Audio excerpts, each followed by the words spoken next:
सभी छात्रों का हार्दिक अभिनंदन।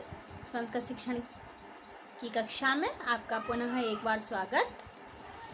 छात्रों, आज हम रूप विज्ञान के विषय में चर्चा करेंगे। रूप विज्ञान, जिसका कि एक और नाम है पद विज्ञान, इसके विषय में हम चर्चा आज करते हैं। तो वस्तुतः क्या होता है रूप विज्ञान, क्या होता है पद विज्ञान, इसके विषय में कपिल द्विवेदी जी ने बहुत ही अच्छा एक श्लोक लिखा है कि प्रकृति प्रत्ययर मिश्रम सार्थक ध्वनि संगतम रूप निर्माण संबद्धम पद विज्ञानम इष्यते। भाषा विशेष संबद्धो लगिष्टः सार्थको ध्वनिः बद्ध मुक्त गुणैर्युक्तो रूपिमः कथितो बुधहि। अर्थात प्रकृति प्रत्ययों का मिश्रित रूप से जहाँ पर अध्ययन किया जाता है, जहाँ पर सार्थक ध्वनि की संगतता को व्यवस्थित किया जाता है, जहाँ पर वर्णों को रूप दिया जाता है, उसे हम पद विज्ञान या रूप विज्ञान कहते हैं। और यह भाषा की सबसे लघिष्ठ इकाई सार्थक ध्वनि की होती है, जिसमें बद्ध रूप में एवं मुक्त रूप में, दोनों ही रूपों में जब इसका अध्ययन किया जाता है तो इसको रूपिम भी कहते हैं। इस प्रकार से यदि हम इसको सामान्य अर्थ में समझें या संस्कृत में समझें तो भाषायाः सार्थक इकाई वाक्यम अस्ति, वाक्ये पदानि भवन्ति एवं पदेषु वर्णाः भवन्ति। एतत् तो वयं सर्वे जानीमः कि भाषा की सार्थक इकाई वाक्य होती है, वाक्य पदों से बनता है और पद जो है वो किससे बनता है, वर्णों से बनता है। विचारेण ज्ञायते यत् पदेषु प्रत्येक वर्णस्य कोऽपि अर्थः न भवति। यथा रामः इत्यत्र र आ म अः एतेषां वर्णानां पृथक् अर्थः नास्ति। एवं प्रकारेण वाक्यप्रयोगेन विना पदानाम् अर्थोऽपि न भवति। यथोक्तं वाक्यपदीये पदेन वर्णा विद्यन्ते वर्णेषु अवयवा इव वाक्यात् पदानाम् अत्यन्तं प्रविवेको न कश्चन। अर्थात पदों का कोई महत्व नहीं है वाक्य के बिना और वर्णों का कोई महत्व नहीं है पदों के बिना। ये सभी एक दूसरे पर आश्रित हैं और इनमें सबसे जो सार्थक इकाई है वो वाक्य मानी जाती है। तो महाभाष्यकार पतंजलि जो हुए, उन्होंने भी कहा कि वास्तविक सत्ता वाक्य में है, पद में नहीं है, और वाक्य से यदि पद को पृथक कर दिया जाए तो उसका कोई भी वजूद नहीं है। इसीलिए वाक्य में जब बताया जाता है कि अयम कर्ता, इयम क्रिया, अयम कर्म, तभी वहाँ पर पदों की सार्थकता सिद्ध होती है। तो उसके लिए महर्षि पाणिनि ने कहा है सुप्त्यंतम पदम, सुप तिगंत अर्थात सुप तिगंतम पदम, यानी कि सुपानाम तिगंतानाम अध्ययनम पद विज्ञाने क्रियते। अर्थात जितने भी सुबंत हैं, जितने भी तिगंत हैं, उन सभी का अध्ययन पद विज्ञान में किया जाता है।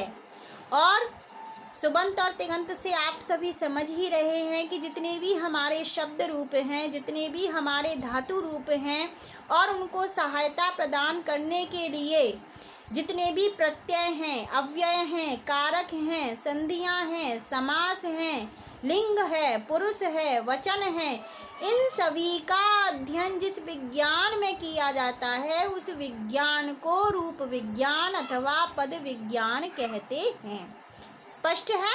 सुप तिगंत अर्थात सुबंतों का, तिगंतों का और उनको सहायता प्रदान करने वाले अन्य सभी सहायक अवयवों का अध्ययन जिस विज्ञान में किया जाता है उसको हम क्या कहते हैं, रूप विज्ञान या पद विज्ञान।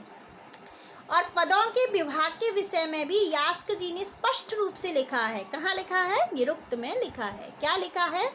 चत्वारि पद जातानि नामाख्याते च उपसर्ग निपाताश्च भाव प्रदानम आख्यातम सत्व प्रदानानि नामानि। अर्थात आधुनिक रूपेण यदि स्पष्टम अस्माभिः करणीयम तर्हि पद के उन्होंने क्या बताए हैं? 4 भाग किए हैं। नाम, आख्यात, उपसर्ग और निपात।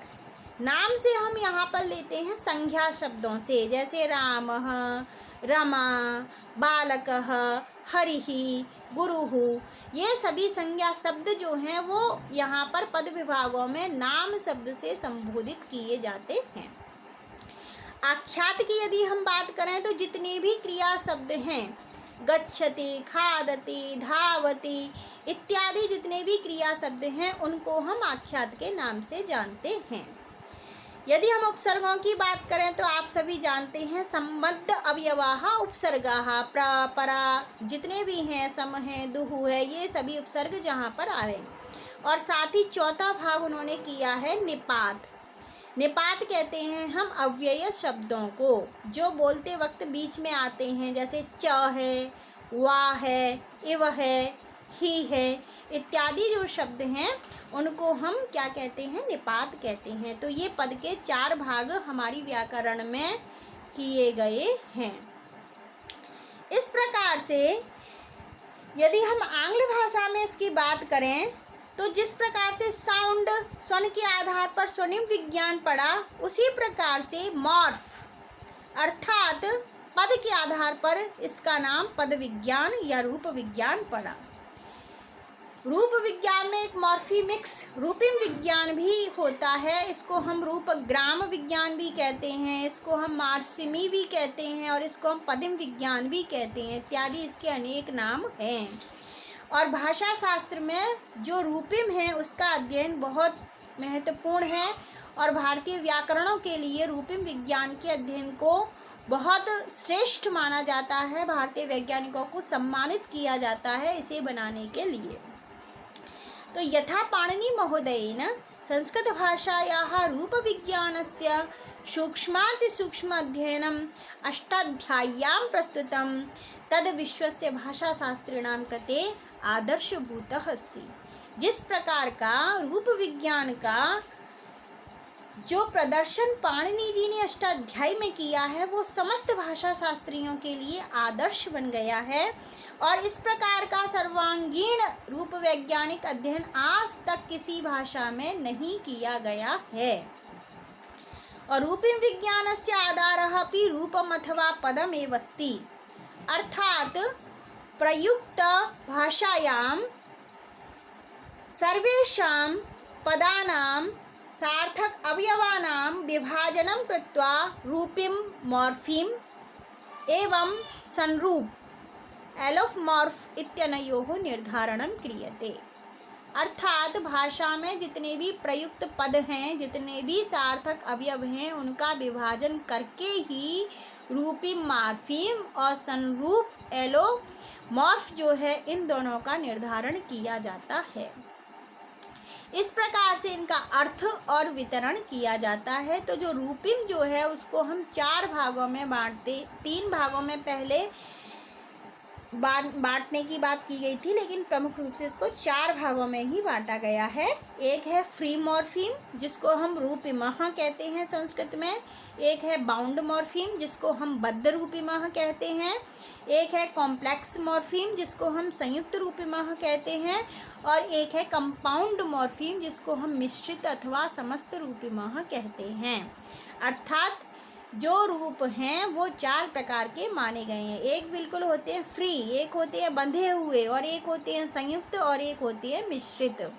तो रूप विज्ञान के जितने भी विषय हैं उसमें 3 चीज़ों का अध्ययन मुख्य रूप से किया जाता है। पहला होता है रूप ग्राम अथवा रूपिमः अथवा मॉर्फीम, यानी कि इन 4 चीज़ों का कि किस प्रकार के रूप होते हैं, बद्ध रूप क्या है, मिश्रित रूप क्या है, इन चीज़ों का अध्ययन किया जाता है। दूसरा होता है संरूपः एलोमॉर्फ और तीसरा होता है संधिः अथवा रूप स्वनिम विज्ञानम।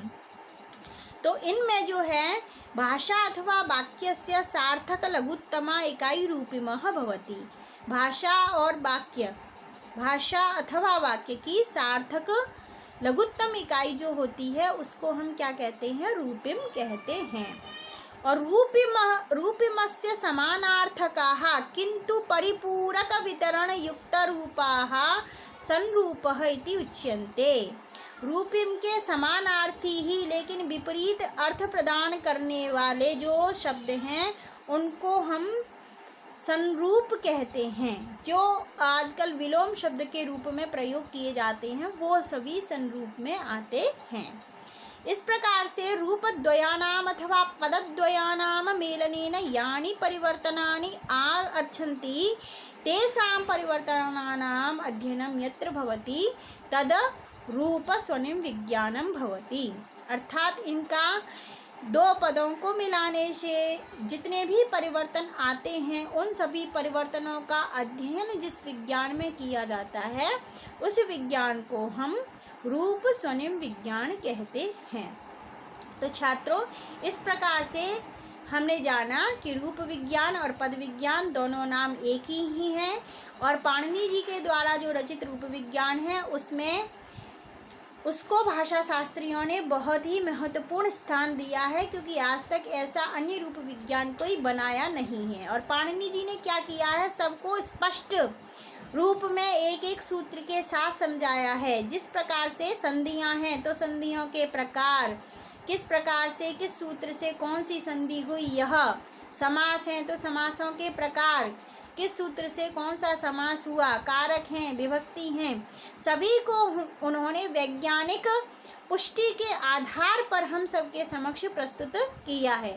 इसी प्रकार से जितने भी सुबंत और तिगंत हैं तो किस प्रकार से सुबंतों में अलग अलग रूप प्रक्रिया है, किस प्रकार से अकारांत चलते हैं, आकारांत होते हैं, इकारांत होते हैं, उकारांत होते हैं, और धातुओं में भी जितने भी इनके जो भेद बताए गए हैं, परस्मयी पद कैसे बनी, आत्मनेपद पद कैसे बनी, और लट लकार में कैसे प्रयोग है, लिट में कैसे प्रयोग है, ये सभी प्रक्रिया जो है वो पाणिनि जी ने बहुत ही अच्छी तरह से पद विज्ञान में अथवा रूप विज्ञान में वर्णित की है। तो इसका अध्ययन और इसी के अध्ययन के साथ ही यदि हमें पद का वाक्य में विश्लेषण करना है तो वहाँ पर हम प्रकृति और प्रत्यय को अलग अलग करते हैं कि उसकी प्रकृति क्या है। पठ उसकी प्रकृति है और प्रत्यय उसमें ति लगा है, तब हमने क्या बनाया, पठति बनाया।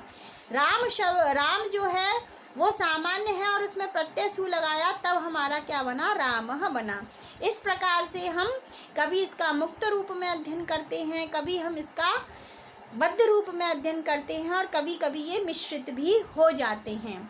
साथ ही पाणिनि जी ने वचनों का निर्धारण भी, सभी भाषाओं में 2 ही वचन मिलते हैं लेकिन पाणिनि जी ने अपने रूप विज्ञान में 3 वचनों का जिक्र किया है, एक वचन का भी, द्विवचन का भी और बहुवचन का भी, और उसकी वैज्ञानिक पुष्टि भी की है।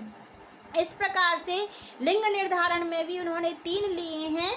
वहाँ पर पुल्लिंग, स्त्रीलिंग और नपुंसकलिंग तीनों ही लिंगों में उन्होंने धातु रूप और शब्द रूपों का निर्माण करने की जो विधि है उसका प्रयोग किया है।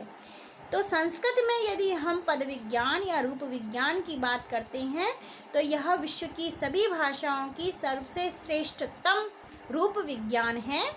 और आपने आज जाना रूप विज्ञान के विषय में। अगली जो पाठ है उसमें हम अग्रिम बिंदु के विषय में जानेंगे। तब तक के लिए नमस्कार।